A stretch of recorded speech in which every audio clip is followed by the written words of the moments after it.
ஒவ்வொரு வாக்குச்சாவடி அளவிலும் தொண்டர்களை உற்சாகப்படுத்த திமுக தரப்பில் என் வாக்குச்சாவடி வெற்றி வாக்குச்சாவடி பரப்புரை இன்று முதல் தொடங்குகிறது.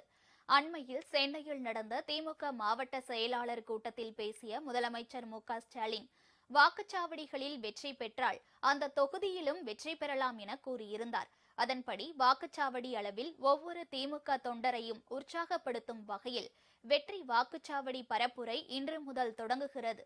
பாகங்களில் நடைபெறும் கூட்டங்களில் அந்தந்த தொகுதிக்குட்பட்ட மாநில நிர்வாகிகள், சட்டமன்ற உறுப்பினர்கள், தலைமைச் செயற்குழு உறுப்பினர்கள், பொதுக்குழு உறுப்பினர்கள், தொகுதி பார்வையாளர்கள், பகுதி செயலாளர்கள், வட்ட செயலாளர்கள், மாமன்ற உறுப்பினர்கள் உள்ளிட்ட அனைவரும் பங்கேற்க உள்ளனர்.